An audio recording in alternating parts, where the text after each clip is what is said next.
Kila familia ambaye hawana mapato, kama kuna njaa na chochote, kila mwezi watapata shilingi 6,000 kutoka kwa serikali. Nataka vijana wafanye kazi wa maana, sio kazi ya kusukuma wilbaro. Yani leo ni Azimio, inawezekana. Mwaka huu ni Azimio, inawezekana. Raila Odinga anatosha, inawezekana. Boga Safina wanatosha, inawezekana. Yani leo ni Azimio, inawezekana. Mwaka huu ni Azimio, inawezekana.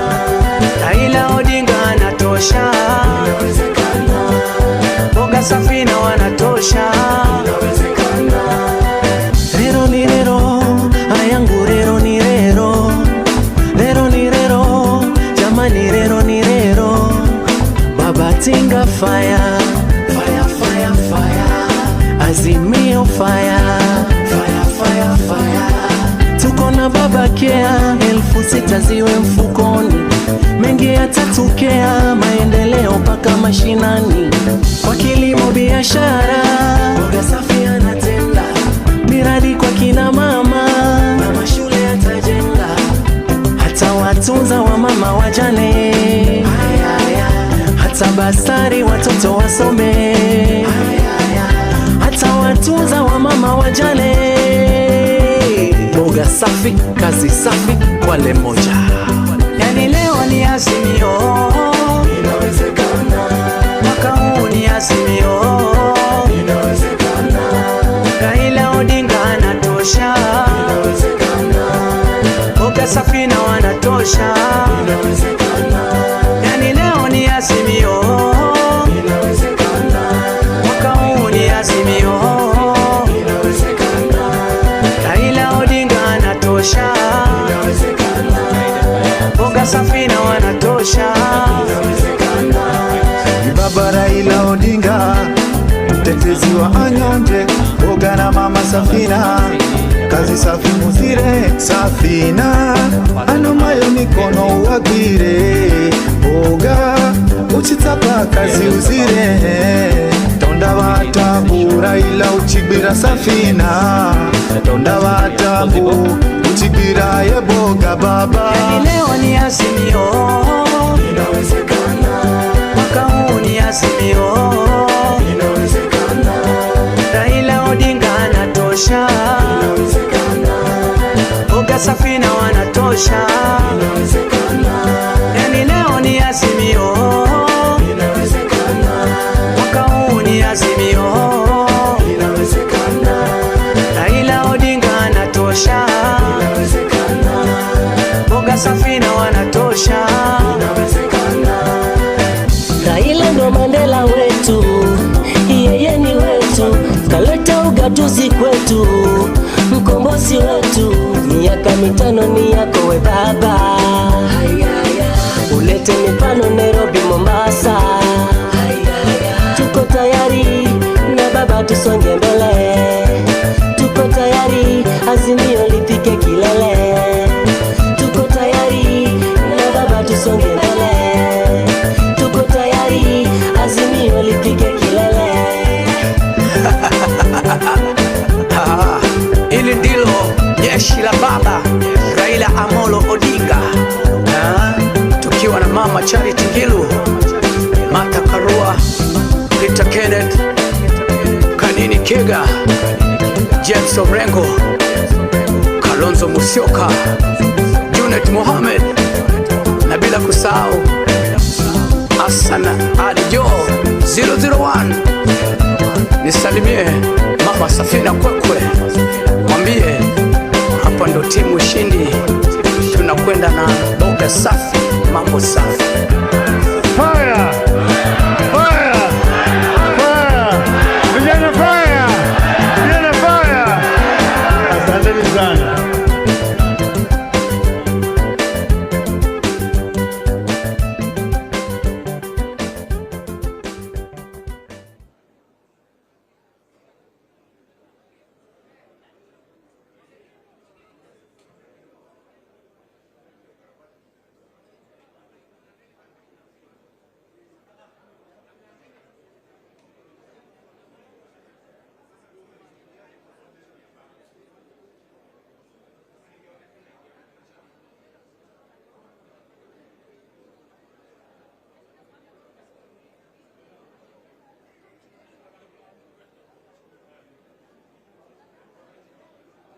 DJ, pana leta mchanganyiko.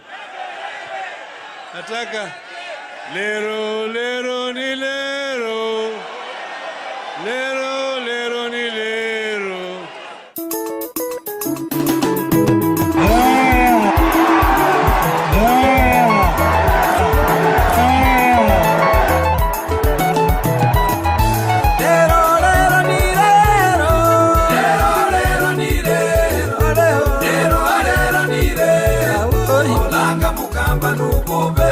Langa mukamba nubobe, umoja wewe nubobe, nubobe.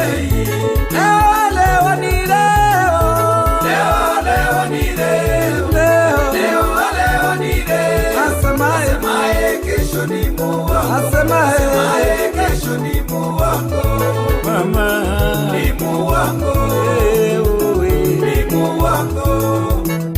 Tunasema Kenya mpya inawezekana.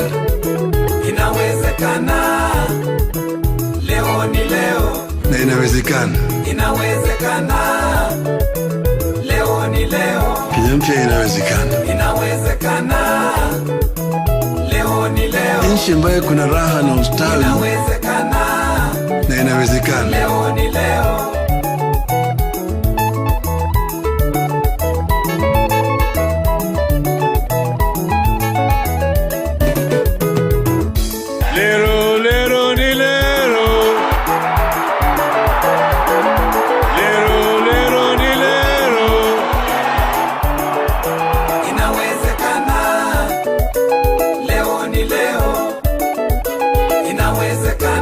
Watu yao ambayo walisema Mungu bariki nchi yetu ya Kenya, haki iwe ngao na mlinzi, tukae na undugu, amani na uhuru, na raha tupate na ustawi. Na inawezekana. Leo ni leo.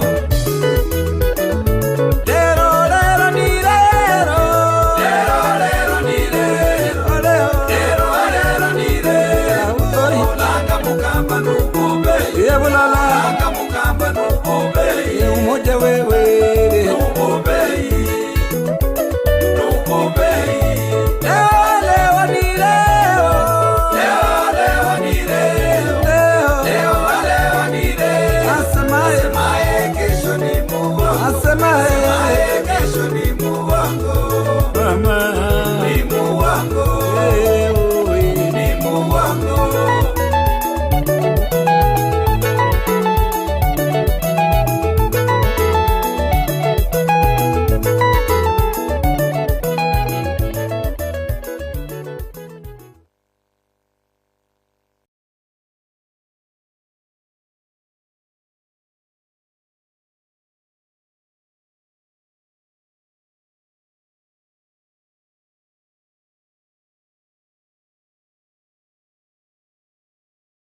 Na nimesema kila familia ambaye hawana mapato, kama kuna njaa na chochote, kila mwezi watapata shilingi 6,000 kutoka kwa serikali. Nataka vijana wafanye kazi wa maana, sio kazi ya kusukuma wilbaro. Yani leo ni Azimio, inawezekana. Mwaka huu ni Azimio, inawezekana. Raila Odinga anatosha, inawezekana. Boga Safina wanatosha, inawezekana. Yani leo ni Azimio, inawezekana. Mwaka huu ni Azimio, inawezekana. Raila Odinga anatosha, inawezekana. Boga Safina wanatosha, inawezekana. Rero ni rero, ayangu rero ni rero. Rero ni rero, jamani rero ni rero.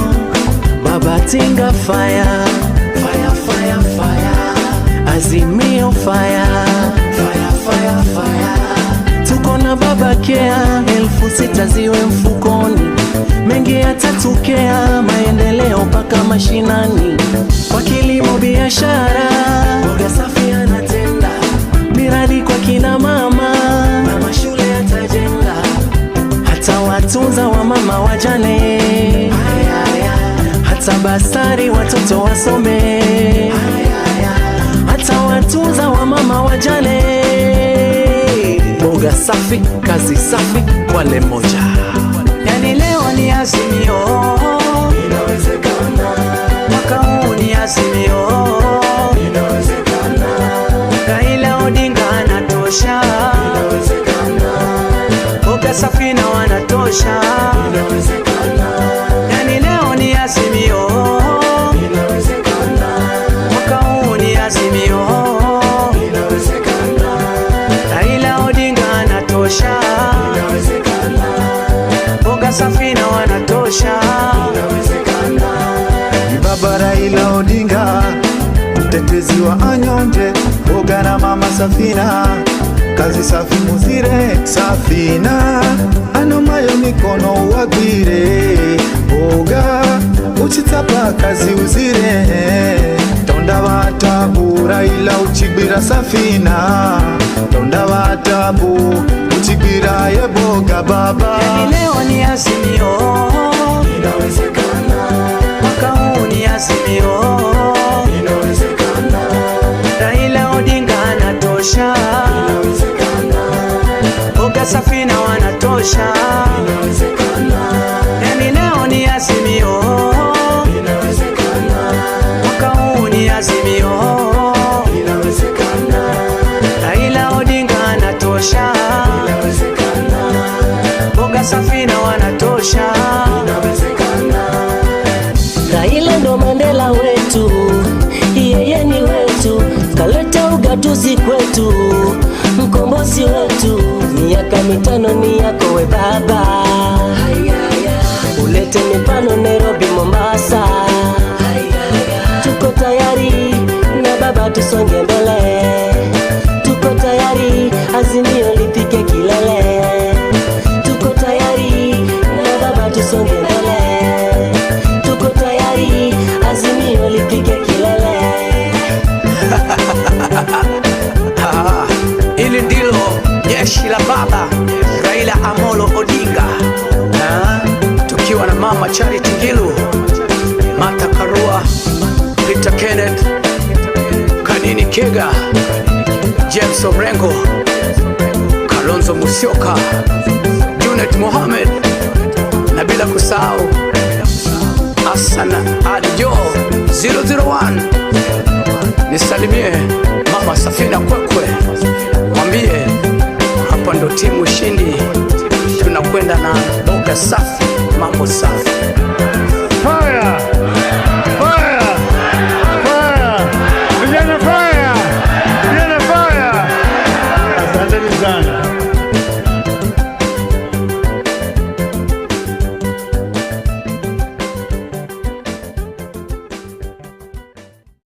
Na nimesema kila familia ambaye hawana mapato, kama kuna njaa na chochote,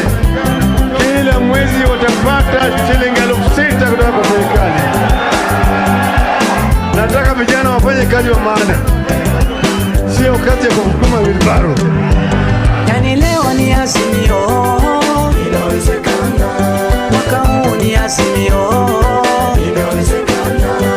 Raila Odinga anatosha, inawezekana. Boga Safina wanatosha, inawezekana. Yani leo ni Azimio, inawezekana. Mwaka huu ni Azimio, inawezekana. Raila Odinga anatosha, inawezekana. Boga Safina wanatosha, inawezekana. Rero ni rero, ayangu rero ni rero.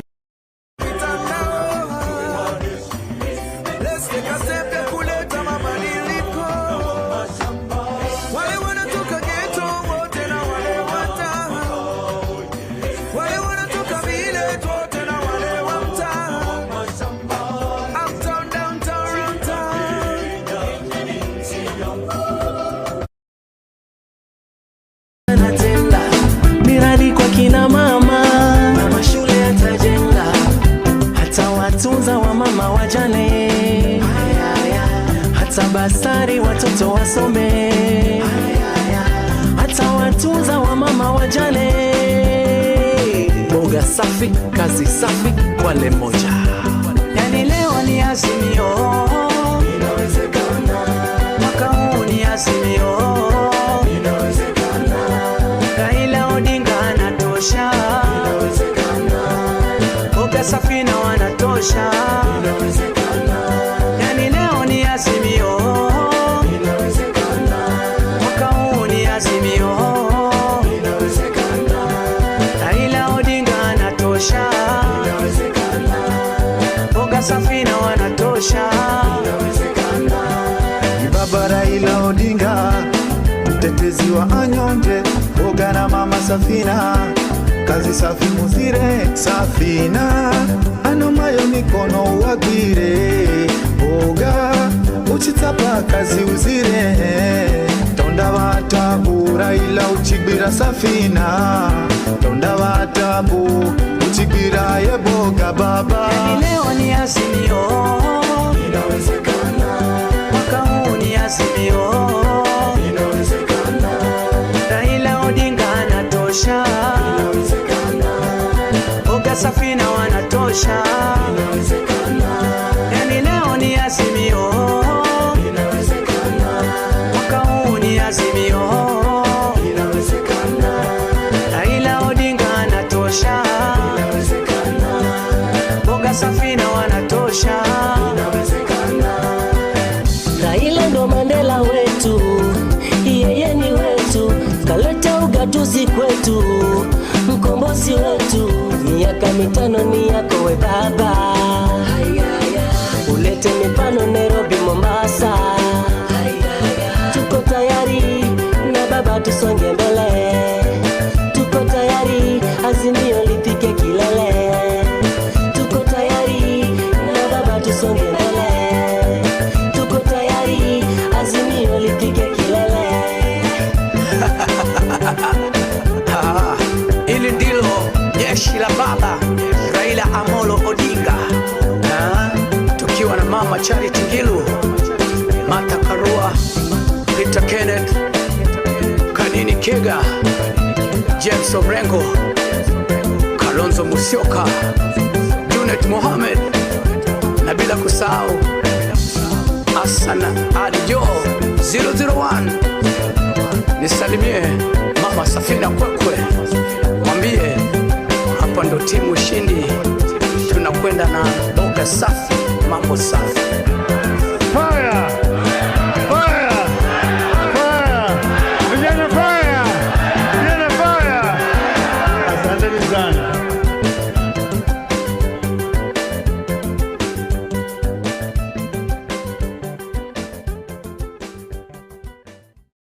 Na nimesema kila familia ambaye hawana mapato, kama kuna njaa na chochote, kila mwezi watapata shilingi 6,000 kutoka kwa serikali.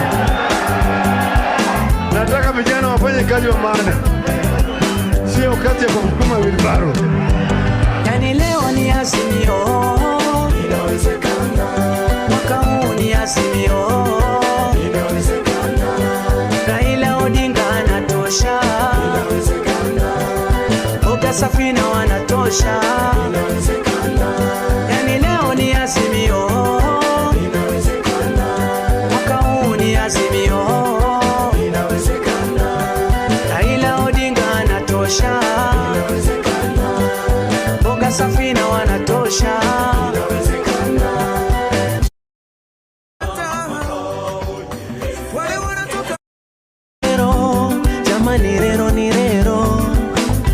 Tinga fire, fire, fire, fire.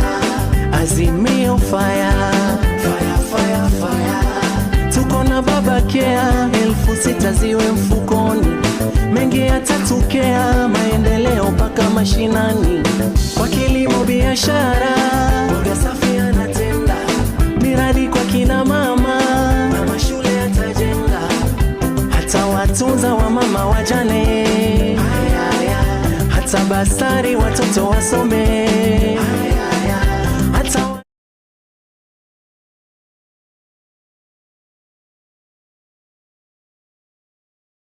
leo ni Azimio, inawezekana. Mwaka huu ni Azimio, inawezekana. Raila Odinga anatosha, inawezekana. Oga Safina wanatosha, inawezekana. Yani leo ni Azimio, inawezekana. Inawezekana. Raila Odinga anatosha, inawezekana. Oga Safina wanatosha, inawezekana. Baba Raila Odinga, mtetezi wa anyonje, Oga na mama Safina, kazi safi muzire. Safina anomayo mikono wagwire, Oga uchitapa kazi uzire. Tonda watabu Raila uchibira Safina, tonda watabu uchibira yeboga baba.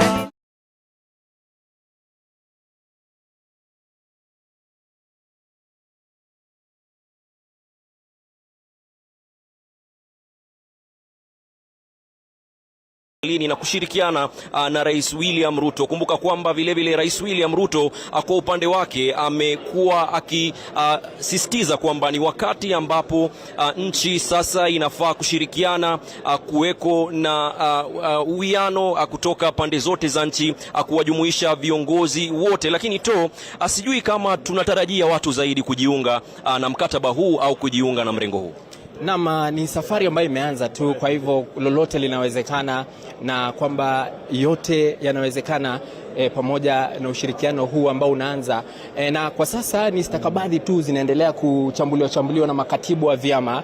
Kwa sasa namuona pale katibu wa chama cha ODM Edwin Sifuna anachambua karatasi fulani pale, nadhani ni karatasi ya mkataba wa makubaliano. Wako pale na aliyekuwa seneta wa Mombasa ambaye ni katibu mkuu wa chama cha UDA kwa sasa, Hassan Omar, ambao hao ndio watakuwa sasa wanatia saini stakabadhi hizo. Na kwa hivyo kuna mengi tu ya kuzungumzia, haswa kutokana na pingamizi ambazo zimekuwa. Unakumbuka wakati kulikuwa na mkutano wa ODM katika kaunti ya Busia, gavana seneta Sifuna alisema tunaomba tusipoteze ile identity ama kitambulisho cha chama ambayo inasimama bila kuungana na serikali.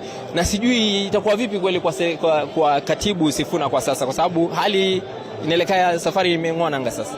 Nafikiri uwepo wake hapa na ujio wake hapa huenda ni ishara kwamba amekubaliana au ameafikiana na kiongozi wa chama hicho ambaye ni Raila Odinga, lakini tutakuwa tunafahamu hilo na zaidi kutoka kwake katika muda usiokuwa mrefu. Lakini ni kweli kwamba viongozi wa chama cha ODM kumekuwa na ubishi kiasi fulani, kumekuwa na vuta ni kuvute kuhusu iwapo tujiunge na serikali au la, na ni kauli ambazo wachanganuzi wamekuwa kizungumza na kusema kwamba huenda tukaona kwamba kumekuwa na migawanyiko. Kuna viongozi wa chama cha ODM ambao bado wanaonekana kusisitiza kwamba hawapaswi kuingia serikalini, lakini naona viongozi wengi wa ODM wako hapa. Kwa hivyo ni ishara kwamba pengine wameafikiana na kinara wa Azimio Raila Odinga Na bila shaka pia nawaona baadhi ya viongozi ambao ni viongozi ndani ya bunge la kitaifa, kuna mawaziri pia, lakini naomba tu niwajuze tu, jana tulifanya taarifa moja kuhusu ushirikiano ambao umekuwa katika bunge la kitaifa. Tumeona wenyekiti 5 ambao wameteuliwa wapya, ambao sasa wanatarajiwa kuchukua nafasi za kamati ambazo zimekuwa za upande ule wa wengi ama upande wa serikali bungeni, na jana tuliona kiongozi wa wengi Nishungwa pamoja na kiongozi wa Chacha Junet Mohamed wamekaa sako kwa bako kwa sasa. Wameketi pale, wamekaa chini, wanajaribu kujadiliana kuhakikisha kwamba ushirikiano unakamilika ipasavyo. Namuona pale Waziri Murkomen, waziri samani wa usalama wa ndani yuko pale tayari, pia ni kumaanisha serikali kutoka katika wizara. Nakumbuka pia pale kwa baraza la mawaziri ndipo shughuli hii ilipoanzia, mawaziri 3 wakichukuliwa, ama walikuwa 5 wa chama cha ODM. Je, unaona vipi, wamefanya kazi vilivyo ama wamesuasua? Nadhani katika kudadisi na kuchanganua ni vipi ambavyo wamefanya kazi ni jambo ambalo bila shaka tunawaachia wananchi, lakini ni jambo ambalo bila shaka upande wetu tunazungumzia manufaa ya ushawishi wao kisiasa. Tumepata kuona kwamba katika maeneo ambayo wamezuru wakiwa na Rais William Ruto, katika ngome zao ambazo wamezuru wakiwa na Rais William Ruto, tumeona tofauti kubwa. Ni maeneo ambayo awali hayakuunga mkono mrengo wa Kenya Kwanza, lakini hii leo tunaona kwamba Rais William Ruto kwa mfano katika ziara yake katika eneo la Pwani majuzi, tulipata kuona kauli za vigogo wa chama cha ODM zikionekana kusisitiza kwamba sisi tuko ndani ya chama na hatubanduki, na kwa hivyo tunaweza kusema kwamba ushawishi wao kisiasa ni jambo ambalo huenda likanufaisha mrengo wa Kenya Kwanza. Na bila shaka, na kabla ya ziara hizi ambazo Raila Odinga amekuwa nazo, kumbuka alianza na mkutano katika kaunti ya Busia akisema kwamba anaendelea kushawishiana na kushauriana na baadhi ya viongozi, na namuona nduguye Oburu Oginga ambaye alikuwa katika mkutano wa Mombasa. Kwa hivyo kwa sasa tunaambiwa viongozi Rais William Samoei Ruto anaingia sasa. Na mtazamaji, hivi sasa Rais William Ruto akiwa ameandamana na Raila Odinga, vinara wa chama cha Kenya Kwanza na kinara wa Azimio la Umoja, sasa wanaingia wakiwa wameandamana na naibu rais Kithure Kindiki.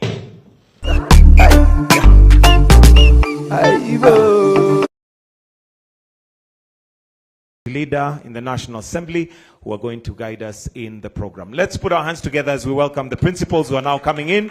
Welcome, Your Excellency. Your Excellencies, welcome.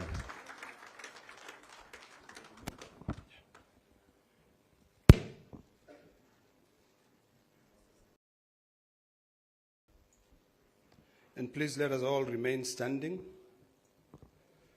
We will try to make this thing very brief. And before we do anything, we need to put everything before the good Lord. So allow me at this particular time to invite the Honorable Haiki Mizingi to pray for us. Haika, Lydia Haika, Mheshimiwa, come and pray for us.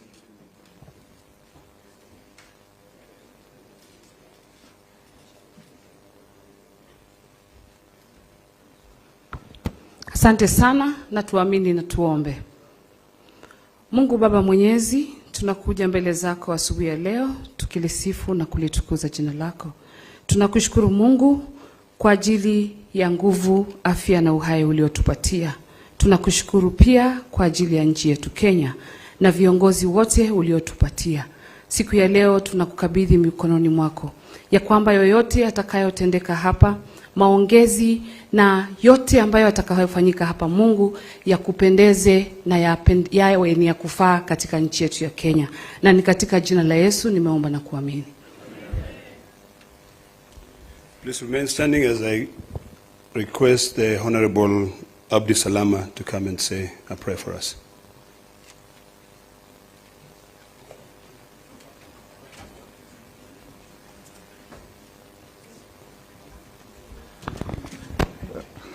أعوذ بالله من الشيطان الرجيم. بسم الله الرحمن الرحيم. In the name of Allah, the entirely merciful, the specially merciful. Ar-Rahman Ar-Rahim. All praise is due to Allah, Lord of the worlds. Ar-Rahman Ar-Rahim, Maliki Yawmiddin, sovereign of the day of recompense.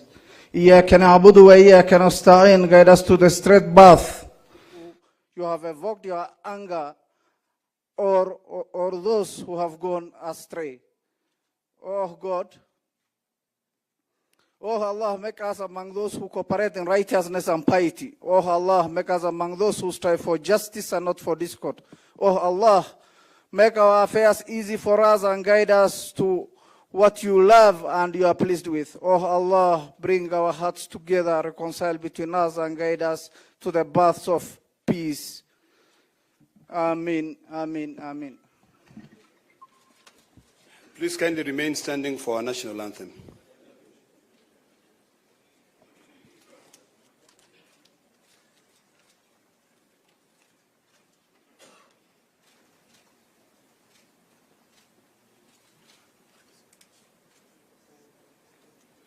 All right, I'll lead you with the national anthem. All right, let's start. O God of all creation, bless this our land and nation. Justice be our shield and defender. May we dwell in unity, peace and liberty.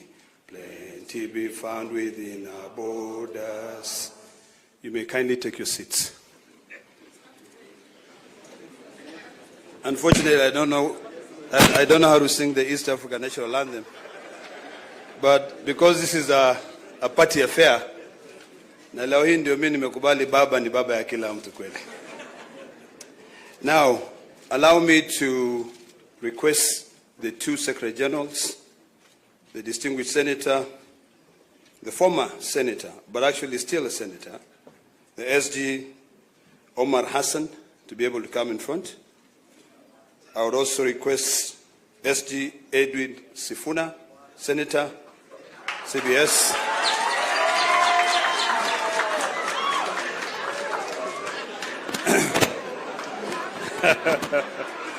You may clap again.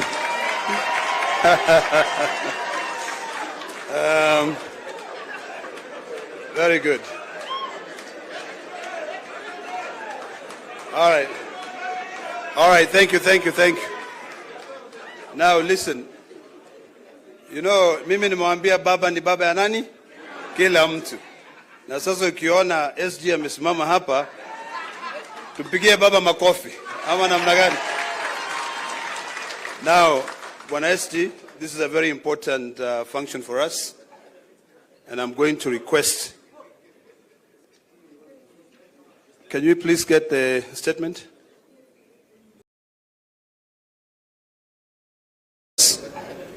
And I'm going to request, can you please get the statement?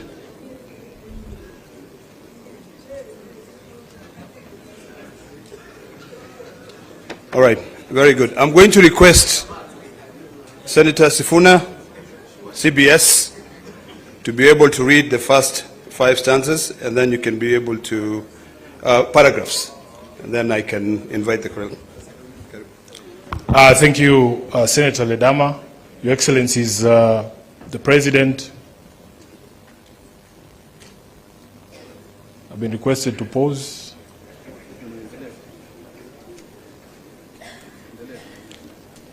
Thank you very much. Can I proceed, Your Excellencies? Okay.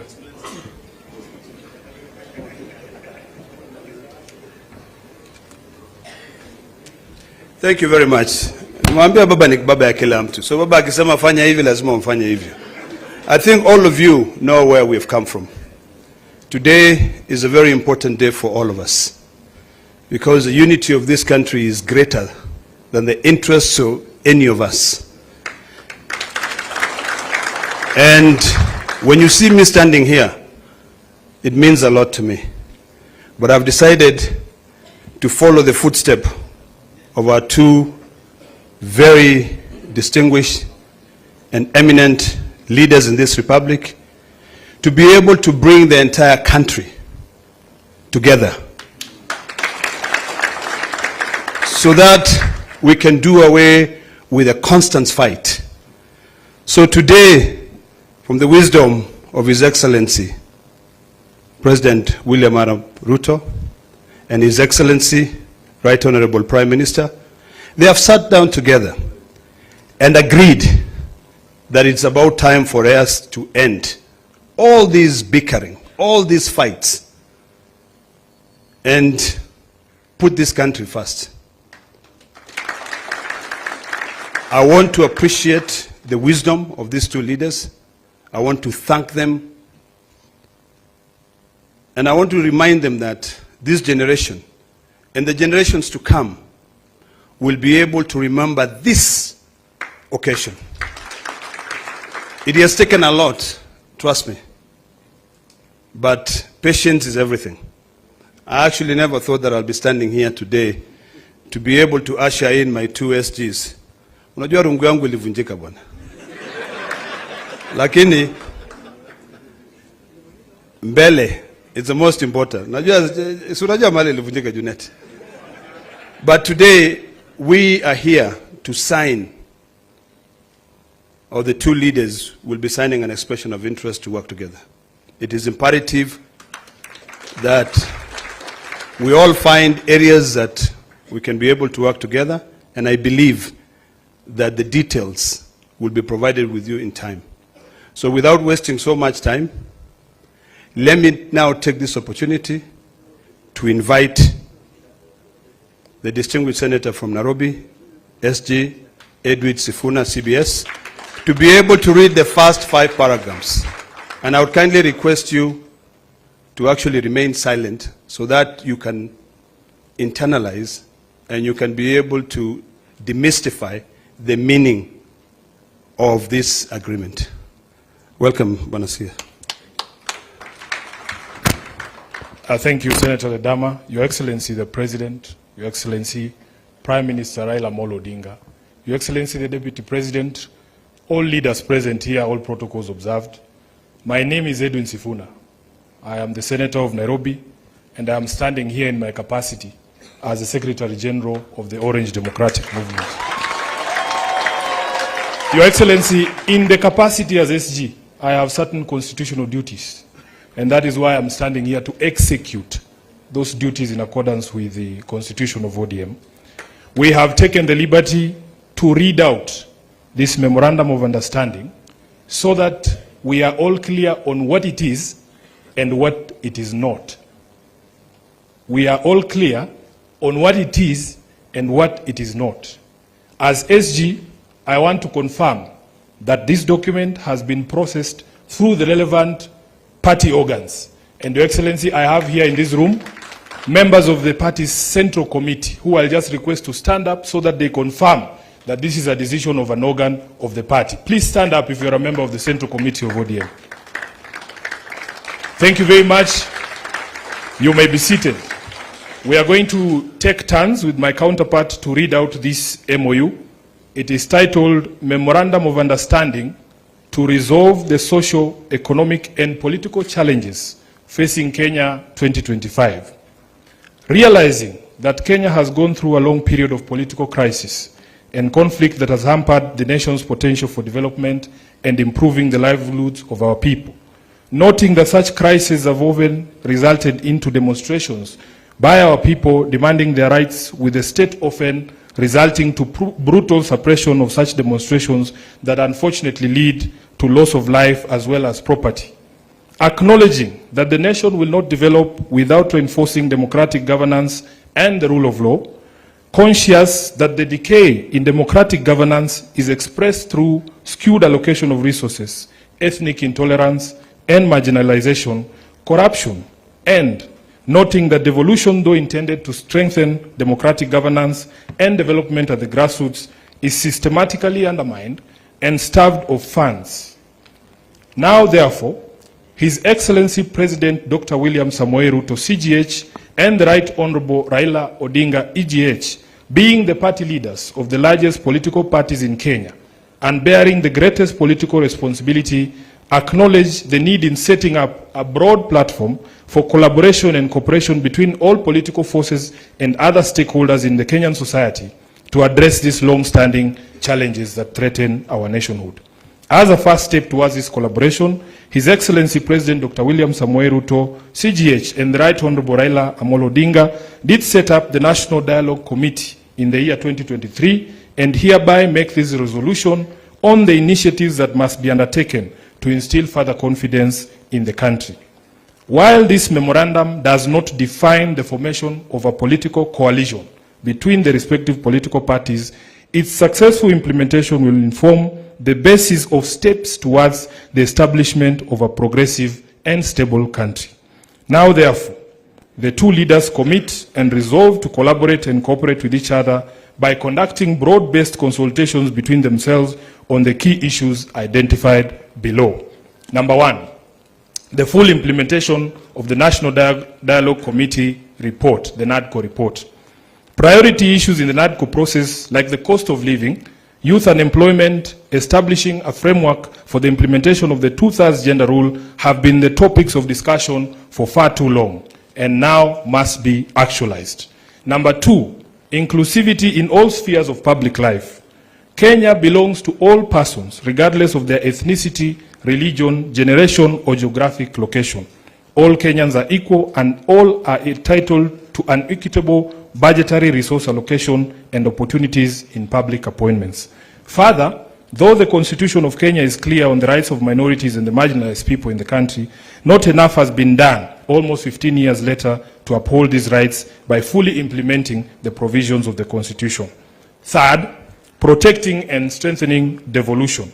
Devolution must continue to be protected from any possibility of clawback on devolved functions, and more effort must be put at devolving all funds allocated to a devolved function, increasing budgetary allocation to counties, and ensuring the timely and predictable disbursement of devolved funds. Your Excellencies, allow me to now invite my counterpart, the Secretary General of UDA, the Honorable Hassan Omar, Senator, to continue with the rest of the document. I thank you. Your Excellency the President, Your Excellency the Prime Minister, Your Excellency the Deputy President, Your Excellency the Chair of UDA. Like my brother Sifuna, I can confirm that UDA has also processed this document through the necessary protocols that are established by our Constitution. Present here is the National Steering Committee, which is chaired by His Excellency the President, who I will not ask to stand. There's also the National Executive Committee of the UDA. Can you please rise for recognition? And we also have the UDA Party Parliamentary Group that is also present in this auspicious occasion. I will proceed from where my brother Sifuna left. Number 4, promoting and protecting the livelihoods of young people. Urgent and massive investment must be made in all high potential sectors of the economy, including mining, blue economy, agriculture, and ICT, to create sufficient employment opportunities that provide ways for young people to earn a decent living. Nationwide economic stimulus programs must therefore be initiated. Young people must also be mainstreamed in all political spaces to bring their voices to the table and their participation to the center of all activities. Number 5, leadership and integrity. Kenyans are concerned by the expression of opulence, accompanied by rude and arrogant conduct of public officers, and the apparent impunity that has followed the same. It must be enforced that the demeanor of public servants needs to reflect the dignity of their offices and the respect owed by them to the citizens of the Republic of Kenya. We must also urgently provide a legal and institutional framework for addressing conflict of interest among public servants. Number 6, the right to peaceful assembly and protest under Article 37 and compensation of all pending claims of abuse and derogation of their rights.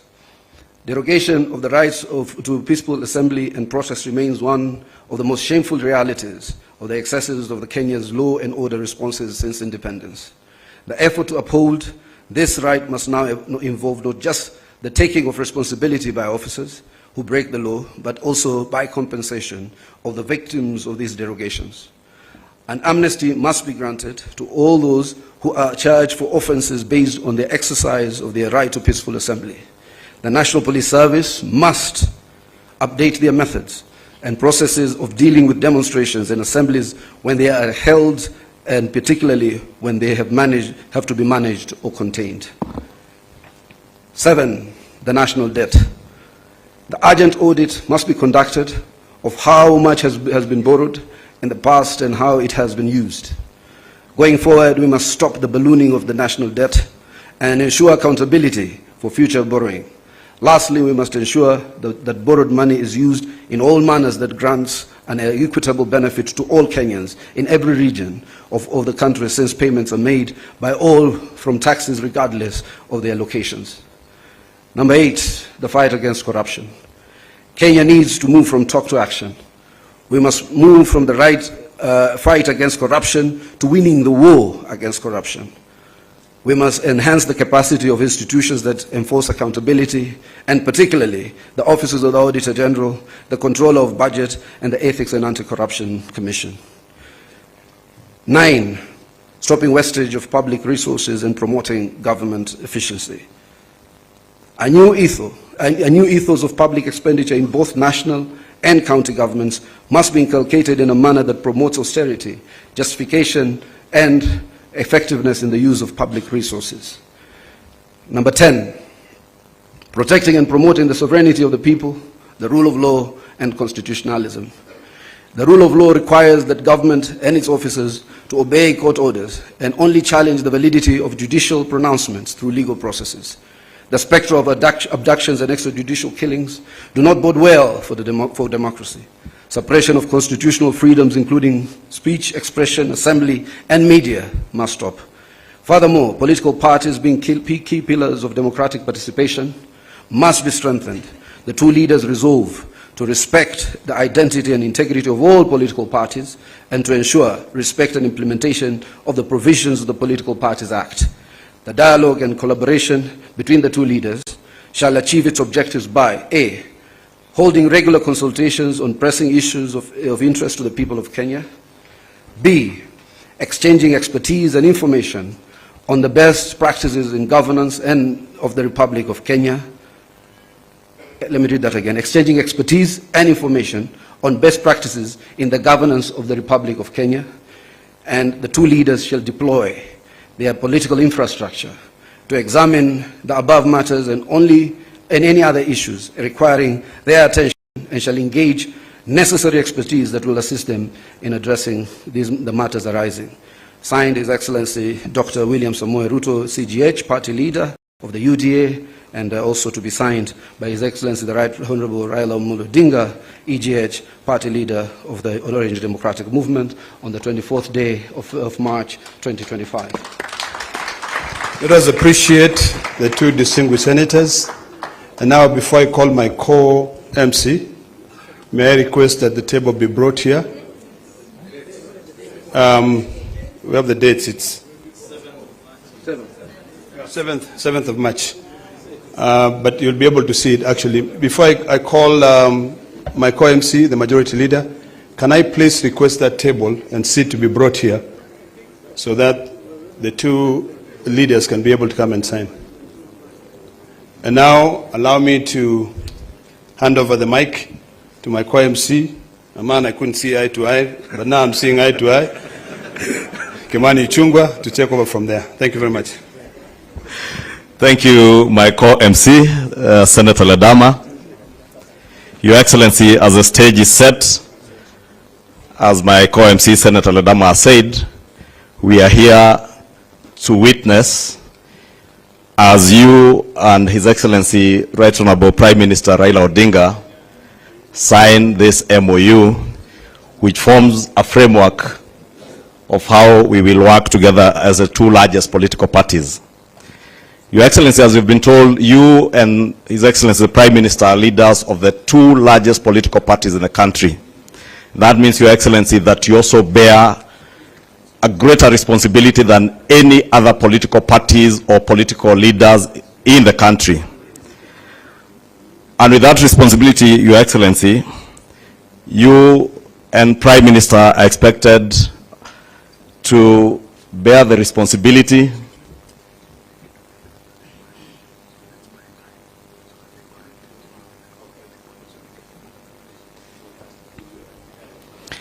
Thank you, Your Excellency. Your Excellency, I was saying, because you are leading the two largest political parties in the country, you also bear a greater responsibility to Kenyans and to the world. And part of that great responsibility is to ensure the unity of our country and the prosperity of our country. And as we have heard from the two SGs of the political parties, this will form a framework for the cooperation of you two as leaders of those parties and the unity of our country led by the two political parties, the two largest political parties. Your Excellency, I will be inviting those who will be flanking you and the Prime Minister as we sign, as I also try to buy some time for the Secretariat to get organized. As I also try to buy some time for the Secretariat to get organized a bit. And I will be asking that the leaders who will be flanking you as you sign, I will invite them to stage, and thereafter, after the signing ceremony, we will ask all the leaders that I invite up here to retreat back to their seats. And I will then invite just a few people to speak, led by the chairs of the two political parties. And Your Excellencies, you know that these two largest national political parties, ODM and UDA, are also led and have chairs who are ladies. And that has ensured that even as that have begun the mainstreaming of getting our women leaders mainstreamed in our political leadership. Without much ado, Your Excellency, allow me, since I have the SGs here, to invite the two chairs, Governor, Your Excellency, Governor Gladys Wanga, and Your Excellency Cecily Mbarire, our two chairs. Allow me also to invite the parliamentary leadership. In the Senate, I see the Honorable Ladama already on stage representing Honorable Madzayo. Let me invite Senator Aaron Cheruyot, the leader of the majority in the Senate. I am already on stage, so I will invite the Honorable Junet Mohammed, my compatriot and colleague in the National Assembly. Allow me also to invite the acting party leader of ODM and governor for Kisumu, Professor Anyang' Nyong'o, to the stage. And also invite the deputy party leader and deputy president, Professor Kithure Kindiki, on stage.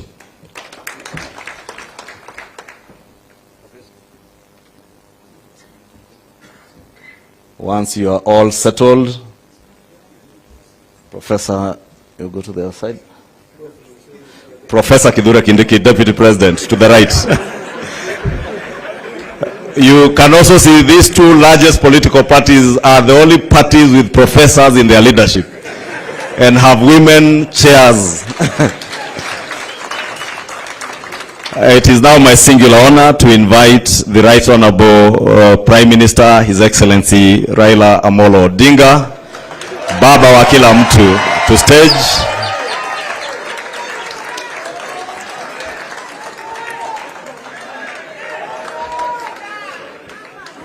Another loud of applause for Baba wa kila mtu.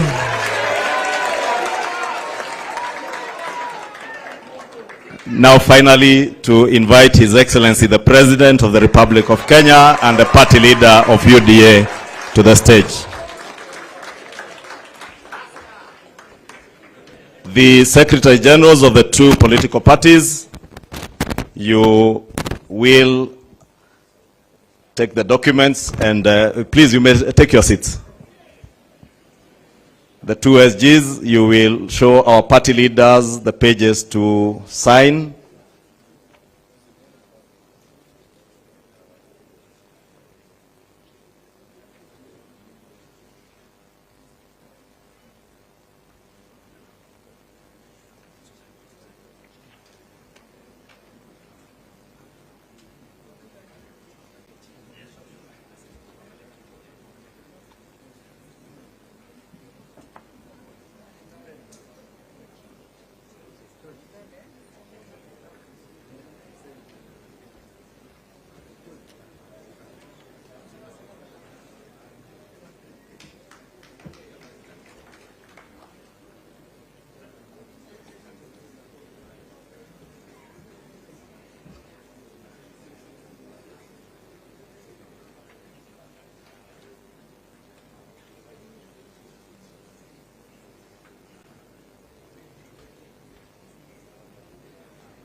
A hand applause to the two party leaders as the two Secretary Generals confirm that they have fully signed together with our legal personnel,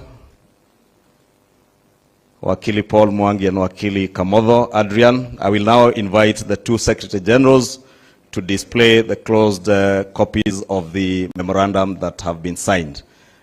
Just in front there.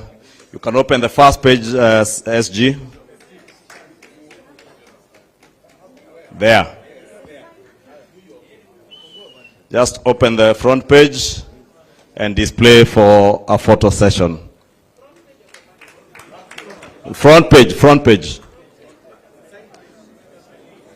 page. A hand of applause. I will now ask Your Excellencies to be the first to take your seats.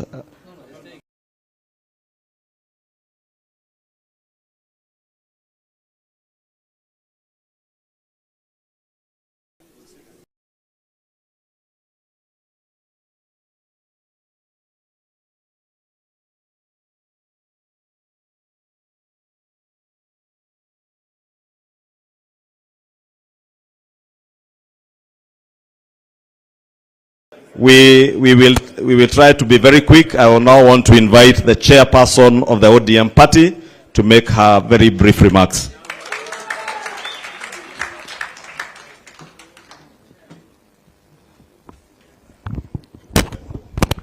Your Excellency, President of the Republic of Kenya, Your Excellency Dr. William Ruto, Your Excellency Right Honorable Prime Minister and my party leader, Raila Odinga. All protocols observed. Your Excellency the Deputy President. The unity and stability of this country and the prosperity is not the responsibility of a few. It's the responsibility of all of us as a nation. And while we may have different political persuasions and come from different parts of the country and different schools of thought, nobody can fault unity. Nobody can fault equity. Nobody can fault not leaving anyone behind. Nobody can fault bringing this entire country together and making everybody in this country feel a part of this country. And that is why today this unity effort is appreciated.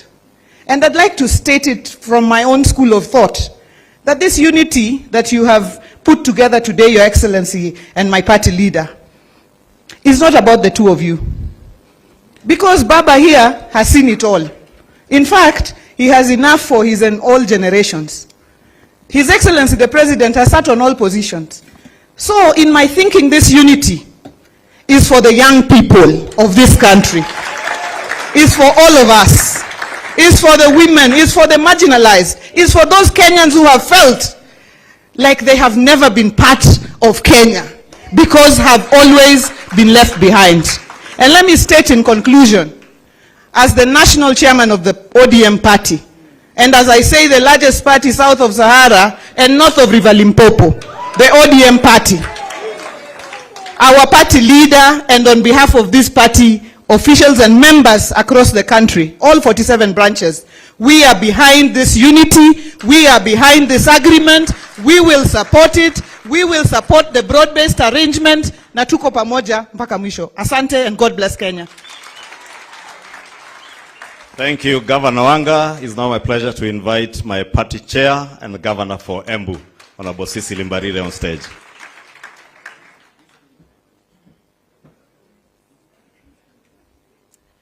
Your Excellency, the President of the Republic of Kenya, who is also the party leader of the UDA party, Your Excellency, Right Honorable Prime Minister Raila Amolo Odinga, who is also the party leader of the ODM party, our Deputy President, all protocols observed. It is a great pleasure to be part of this historic event. I want to begin by saying that today we are reminded yet again that the nation will always remain bigger than our individual and party interests. That indeed, at no time will our individual and party interests become more important than those of the nation. I am happy that today, after a lot of rumors in the media, we are not signing an agreement behind closed doors in some private space. I'm also happy that it has taken serious consultations through the party structures to get to where we are. I'm equally happy that we have not signed a document that remains a secret to the people who we represent and who matter most. Today, Kenyans know what we have signed up to. Today, we are not signing to sharing positions. We are signing to issues that affect our people. So, we have today told the people of Kenya that it is not about positions, that actually the issues that have been bedeviling this country are the most critical issues that should bring us together. But more importantly, this sign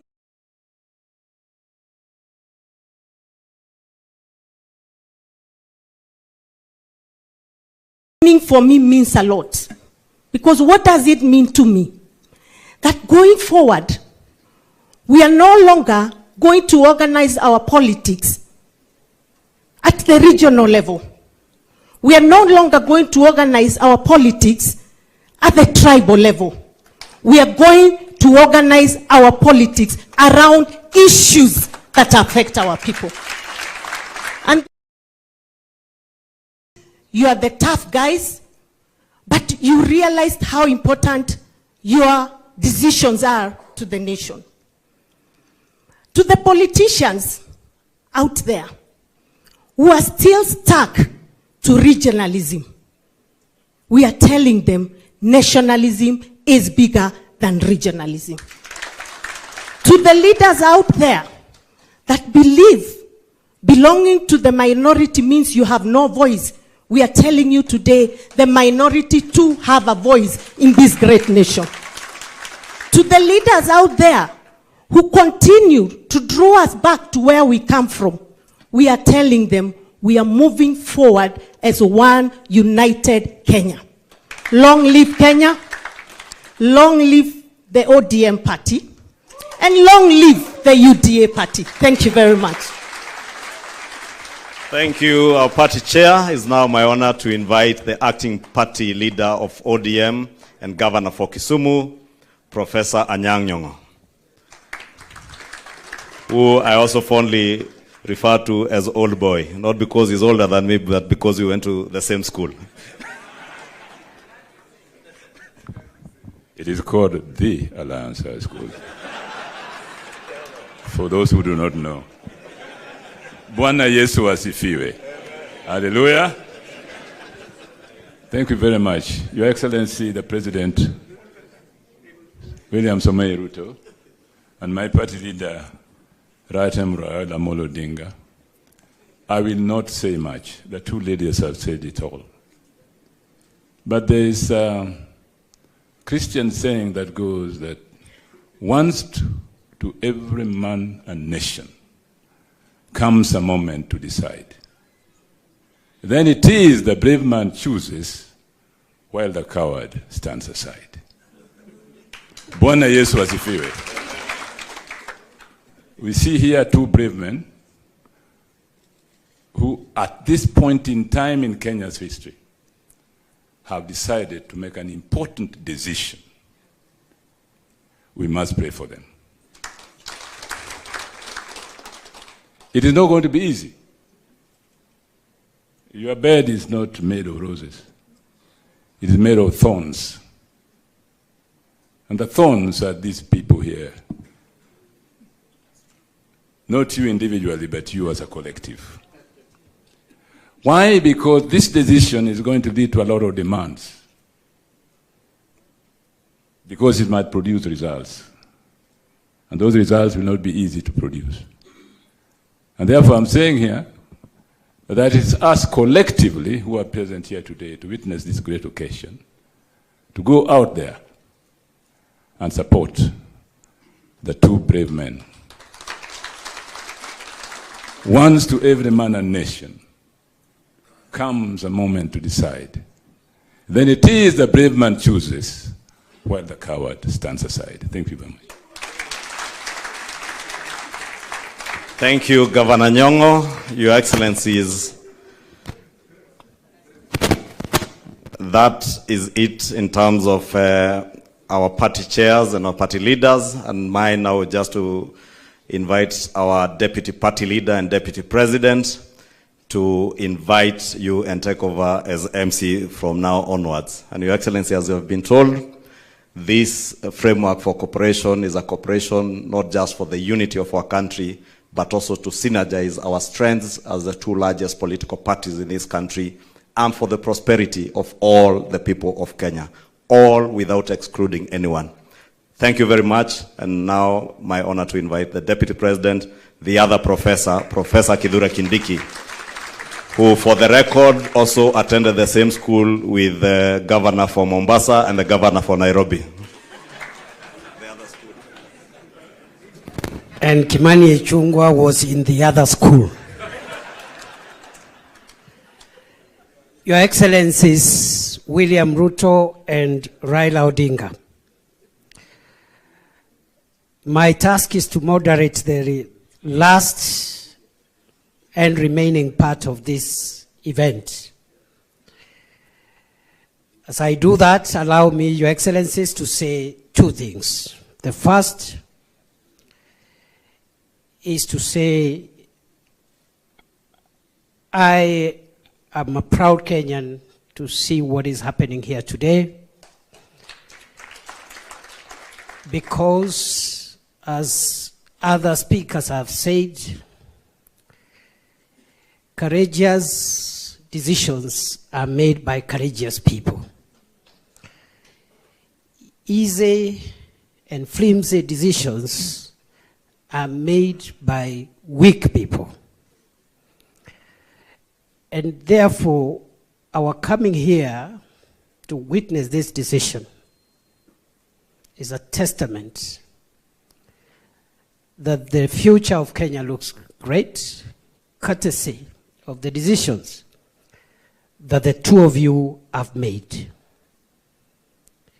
The two of you have the largest political infrastructure in our country, by far. Between the two of you, you have the wherewithal, politically speaking, of the entire country. If you were individualistic and selfish, you would have chosen to exercise your muscles, one against the other, on opposite sides of politics. In the process, you may have succeeded in undercutting one another, but in the process, you would have succeeded a great deal in undermining the speed, efficiency of the development of our country. So I thank you, Your Excellencies, for making brave decisions, because not everyone can make those kind of decisions.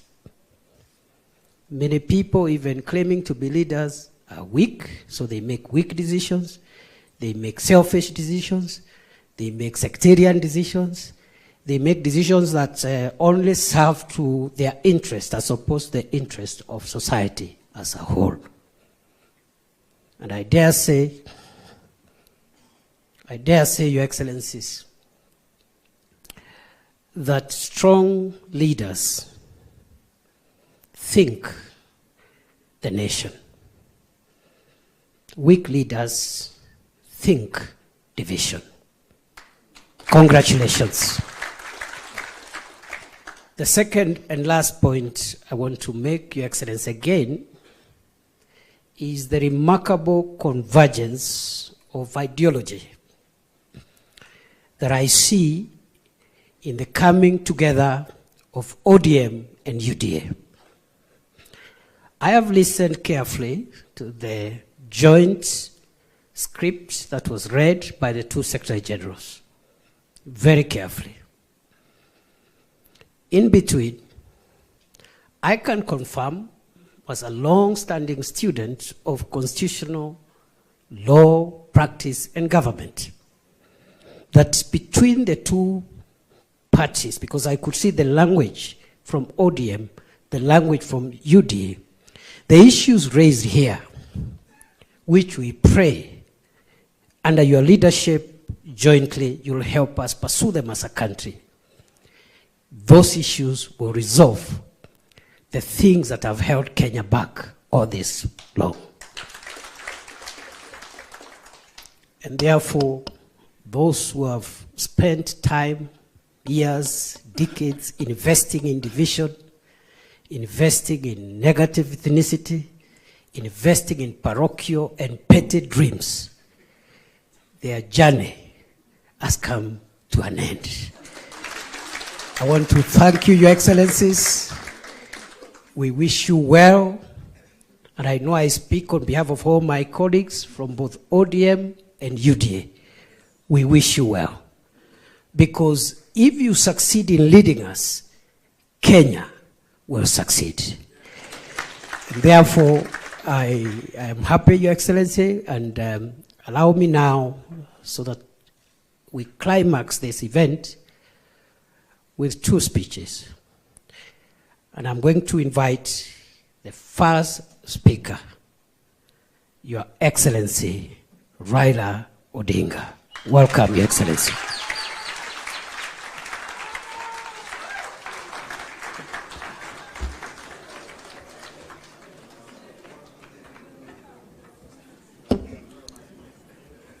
Hi. You may be seated. Thank you very much. Your Excellency, President William Ruto, who is also the party leader of UDA, leaders of the two political parties, ladies and gentlemen, Amjambo. The ODM people here. ODM. ODM. ODM. You see, wako tayari. Well, I'm very happy to stand before you here this morning to talk to you after a long period of absence. As you know, that in the last 6 months, I've been engaged in the campaign on the continental platform for the position of the chair of the African Union. Some people ask me, why did I decide to run for that position? And I say that I was approached by senior leaders on the continent who, when they saw that that position was becoming vacant, they needed somebody with a Pan-Africanist ideology to go and try to set that movement into the right path so that it can achieve the objectives for which the founding fathers formed it. So they then sent the former Nigerian president, President Obasanjo, to me to come and persuade me to run. And after a lot of soul searching, I made a decision. And some of you will have seen me with President Obasanjo on my side when I announced that I was going to run for the position of African Union chair. I did not expect to be supported by the Kenya government. But out of blues, President Ruto announced that he will support my candidature. I thought this is best way to get rid of him. Good riddance. I would say that in respect to the motives, he actually was genuine because he followed that announcement by giving full support to my candidature. As you know, you cannot run for the chair of African Union without being sponsored by your home government. You cannot just sit somewhere there and say, Mimi ni Professor Kithure Kindiki, I want to be a chairman of African Union. You will not even be seen. Your name must be presented by a government official through the embassy of Kenya in Addis Ababa. And this they did. And not only that, they put also the machinery behind my campaign.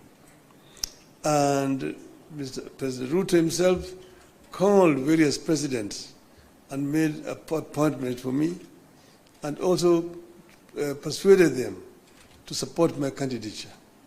He himself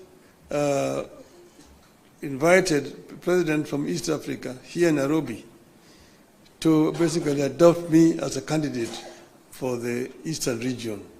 And this they did.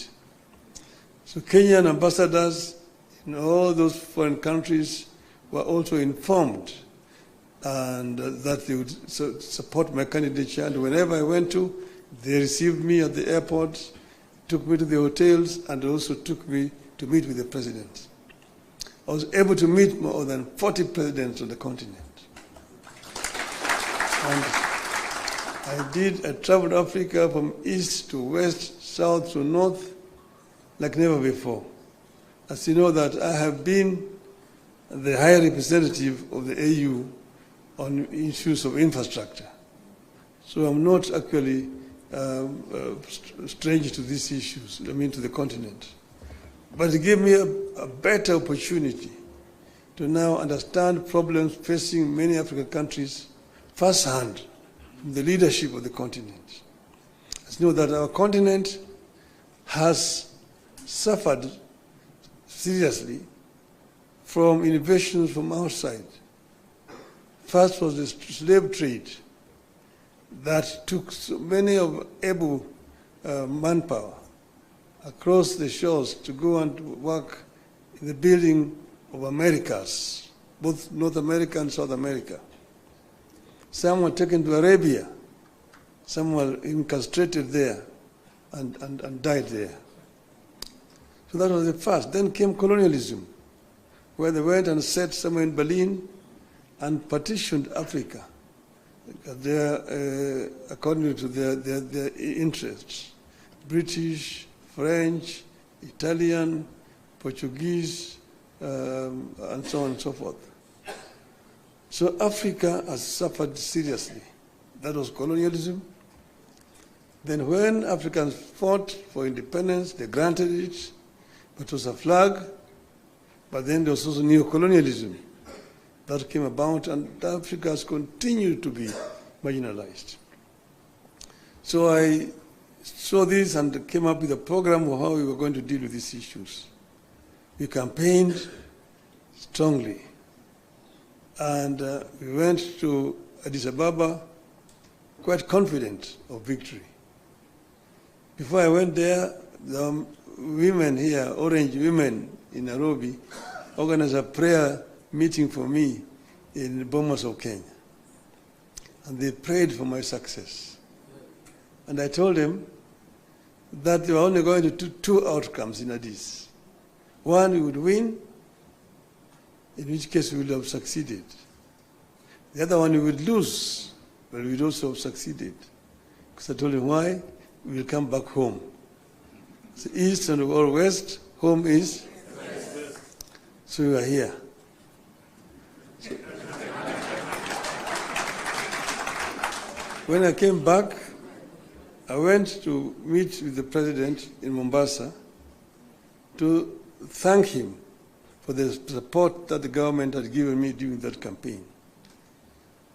And he was, of course, very gracious, and at that time I found when the two teams from the parties had worked out on some documents that they wanted to be signed, I told him I cannot sign the document until I've consulted our people, my people. So I took time. From that time, I went to Kisumu. I met with the professor. I met with leadership and elders in Kisumu. I went to Siaya. I went to Migori. I went to Homa Bay. I went to Busia, where I met with all the leadership from all the 5 counties in Western. Then I went to the coast. I was in Mombasa. I was in Malindi, in Kilifi. I was in Kwale. I came back. I went to Wajir. I came back.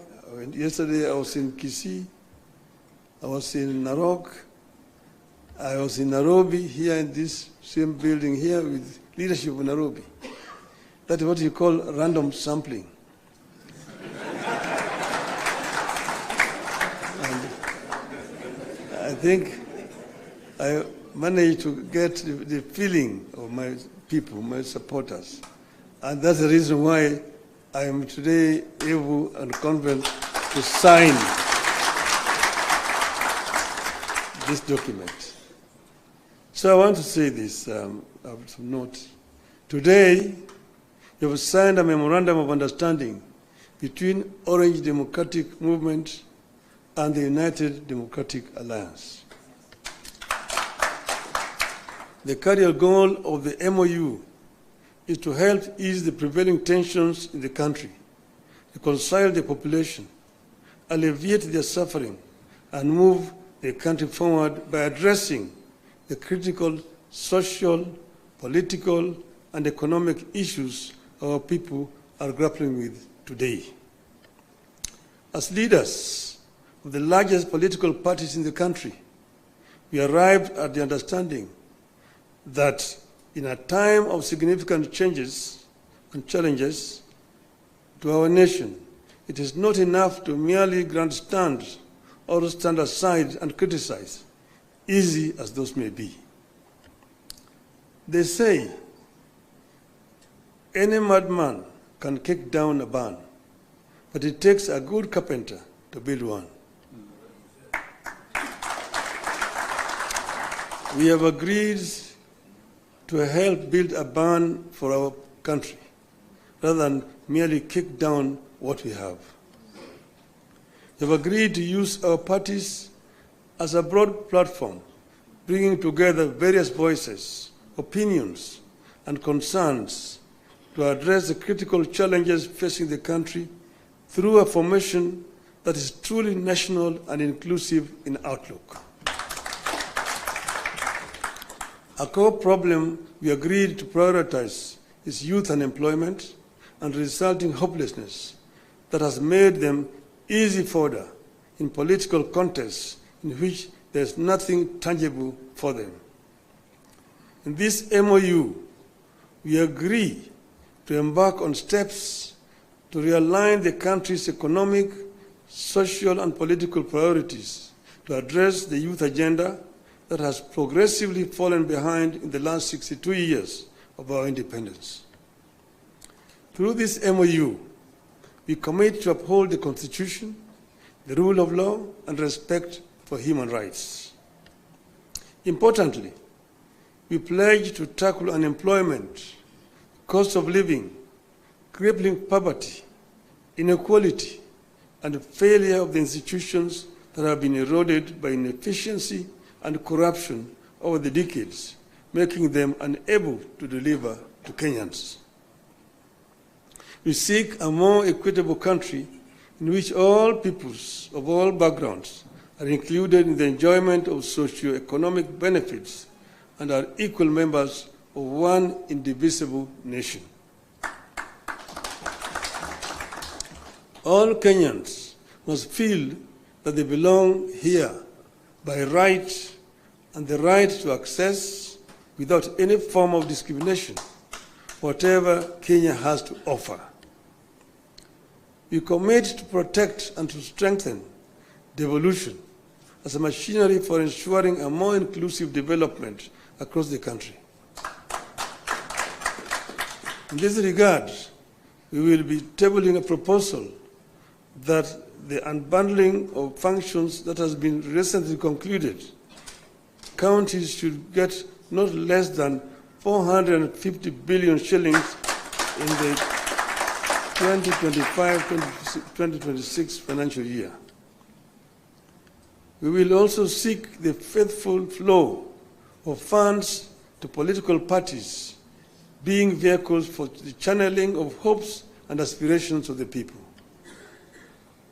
We will use this platform to revisit the constitutional provisions on leadership and integrity, corruption in public life, fundamental freedoms like free speech, protest and assembly, and preservation of the rule of law. We recognize that many of the issues this country is struggling with are as old as the country itself. It will take mutual trust between leaders and the creation of a conducive environment for them to be tackled with honesty and objectivity in a broadly constituted formation. As leaders of and our parties, we commit to hold regular consultations on pressing issues, exchange expertise and information on the best practices in the governance of the Republic of Kenya, and facilitate and participate in public activities of interest to the people of Kenya that relate to their problems. We make it clear that the memorandum we have signed today does not define the formation of a political coalition between ODM and UDA. However, its successful implementation could inform the basis of steps toward the establishment of a broadly constitutive and progressive formation for a stable country in future. We urge all Kenyans who are interested in having a stable, inclusive, and progressive country, devoid of grandstanding and alienation of whole communities and regions, to rally behind this formation in the interest of our nation. God bless Kenya. Thank you. My pleasure now to invite my brother, William Samoei Ruto, to come, the party leader of UDA.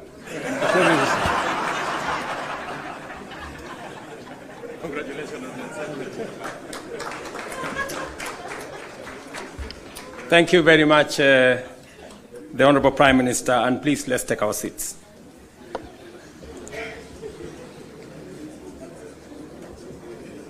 Your Excellency, Raila Amolo Odinga, Prime Minister of Kenya and party leader of my former party.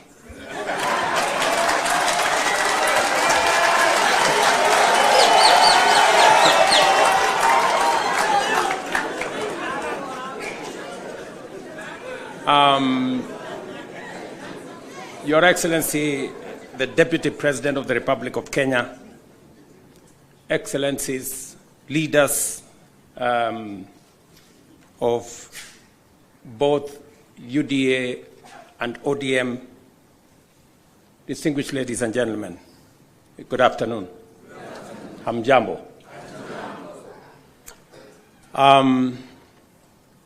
I want to associate myself with the comments that have already been made by my elder brother, Raila Odinga, on the journey that we have come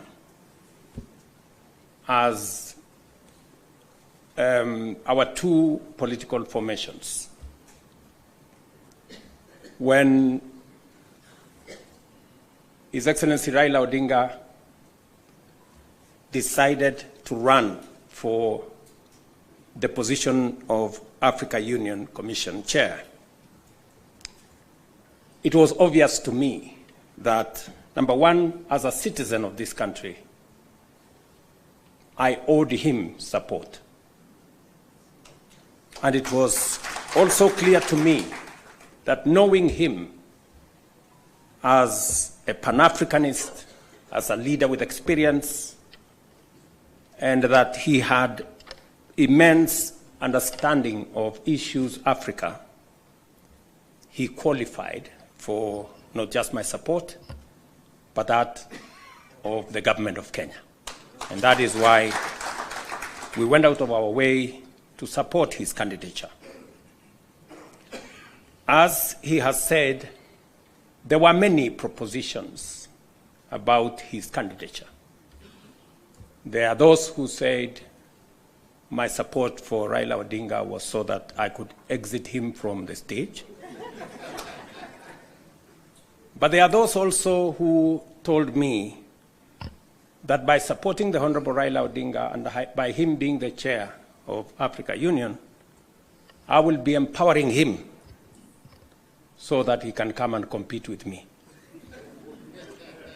And I had a very clear answer to them, that my support for Raila Odinga is not conditioned on him supporting me or him surrendering his aspirations for whatever reason. It was very clear to me that this support was deserved as a Kenyan.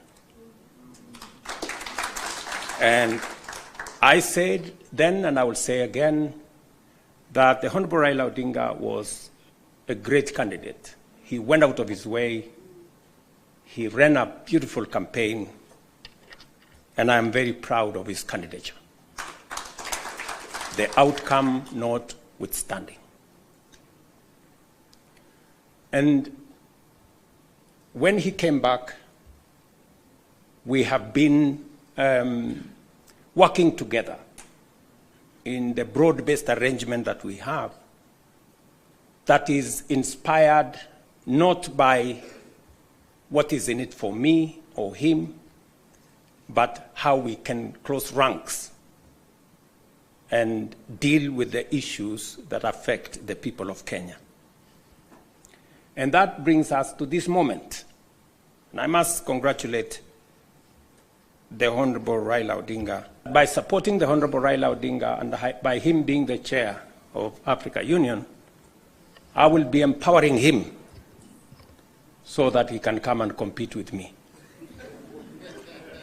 And I had a very clear answer to them, that my support for Raila Odinga is not conditioned on him supporting me or him surrendering his aspirations for whatever reason. It was very clear to me that this support was deserved as a Kenyan. And I said then, and I will say again, that the Honorable Raila Odinga was a great candidate. He went out of his way. He ran a beautiful campaign, and I am very proud of his candidature,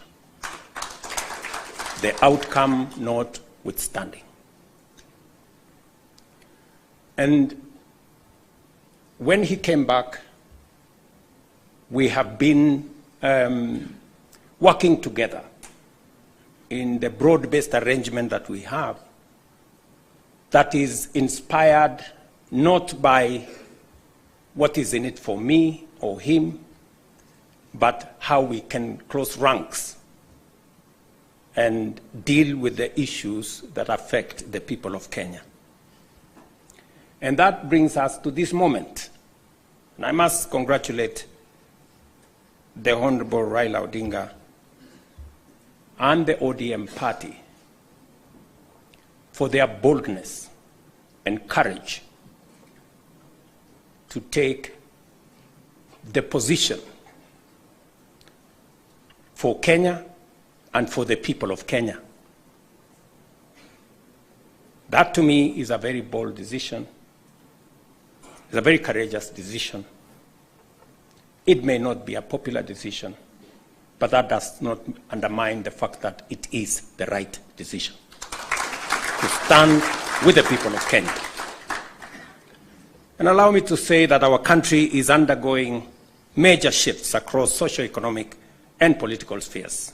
Many of these transformations are occurring within the broader context of globalization and unprecedented technological, geopolitical, climatic, and demographic changes, creating an atmosphere of immense pressure, formidable challenges, and even an existential crisis.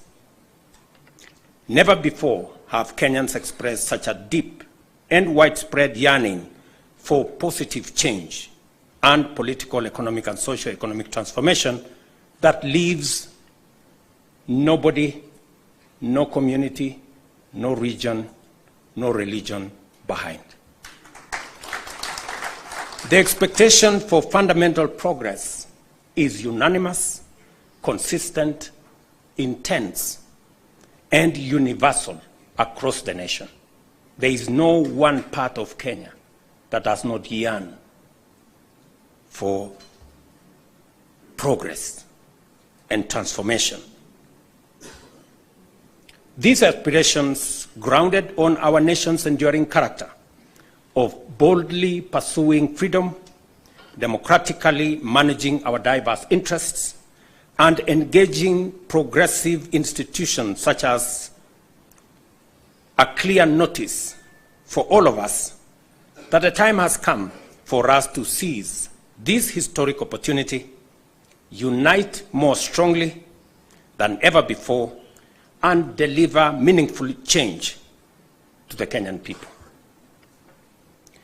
We undertake this commitment with the understanding that while our political parties may differ in strategy, we share a common goal: to build a united, secure, and prosperous Kenya under a government that is capable, committed, and willing to ensure abundance and opportunity for all without exception. This realization has enabled Kenya's largest political movements to engage constructively, recognizing the unique opportunity before us. As leaders and as a generation of citizens, we must embark on a bold and radical path of national transformation, confronting and resolving the fundamental issues that have shaped every national crisis since independence. And we have had an able listing of what this is. This is the path towards the promised land where freedom and opportunity are guaranteed for all. We recognize that this moment is unlike any other. It is not enough to merely identify systemic and structural obstacles that have denied generations a fair chance to achieve their aspirations. More importantly, we must rise above political differences and embrace a higher vision of the Kenya we all deserve. Understanding, therefore, that jobs, wealth, enterprise opportunities, and social services must be provided within an environment that is free, open, democratic, and competitive, we move forward with a shared commitment that is not only doing the right thing for our nation, but also to ensuring they are done right. We, the leaders of UDA, Kenya Kwanza, and ODM, commit to implementing the NADCO report to address key national issues, including the cost of living, youth unemployment, and gender inclusion. We also pledge to foster inclusivity in governance and development, protect and strengthen devolution, invest in creating opportunities for the youth, uphold integrity in leadership, and safeguard the right to peaceful assembly. We will raise that have denied. It's not enough to merely identify is unlike any other. It is not enough to merely identify systemic and structural obstacles. It is not that this moment is unlike any other land where freedom and opportunity, the fundamental issues confronting and resolving the fundamental issues that have shaped every national crisis since independence. And we have had an able listing of what this is. This is the path towards the promised land where freedom and opportunity are guaranteed for all. We recognize that this moment is unlike any other. It is not enough to merely identify systemic and structural obstacles that have denied generations a fair chance to achieve their aspirations. More importantly, we must rise above political differences and embrace a higher vision of the Kenya we all deserve. Understanding, therefore, that jobs, wealth, enterprise opportunities, and social services must be provided within an environment that is free, open, democratic, and competitive, we move forward with a shared commitment that is not only doing the right thing for our nation, but also to ensuring they are done right.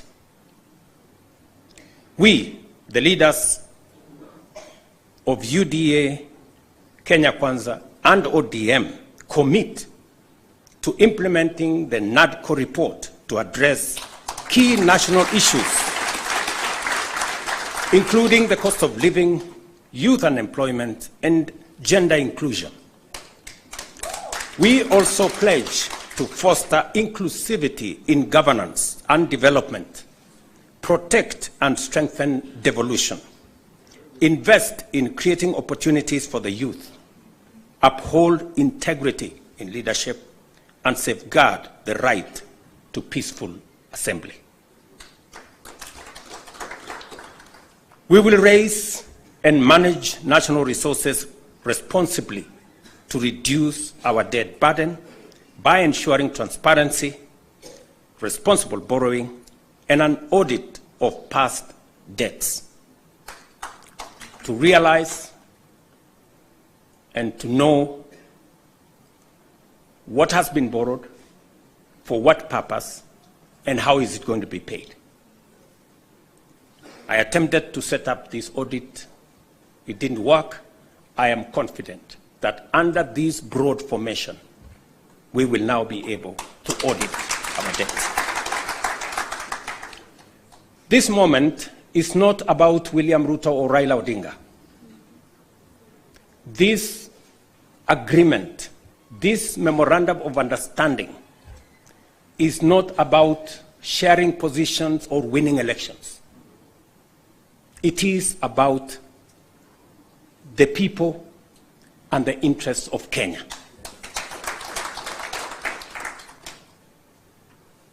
That is what is significant. To me, to set up this debt burden. Now,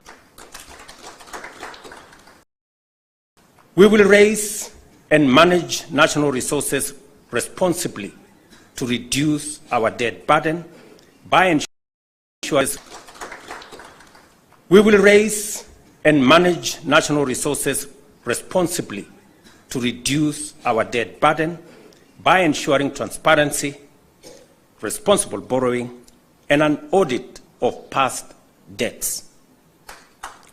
To realize and to know what has been borrowed, for what purpose, and how is it going to be paid. I attempted to set up this audit. It didn't work. I am confident that under this broad formation, we will now be able to audit our debts. This moment is not about William Ruto or Raila Odinga. This agreement, this memorandum of understanding, is not about sharing positions or winning elections. It is about the people and the interests of Kenya. That is what is significant. To me, the interests of this great nation. We have talked about Kenya of potential for far too long. It is now time that we close ranks as leaders, because this nation can succeed. We have what it takes to be a great nation. But we haven't made the steps and the decisions that would make this nation great, because we have always been making politically correct decisions. We need to make decisions that are correct as far as the interests of the people of Kenya are concerned. I must congratulate His Excellency, the Right Honorable Prime Minister Raila Odinga, and the courage he has to make difficult decisions. Not many leaders can make the kind of decisions the Right Honorable Raila Odinga can make. Very few people can put the interests of the nation and the interests of the people above or ahead of their own personal interests. Above, it is about formation. We will now be able to audit our debts. This agreement, this memorandum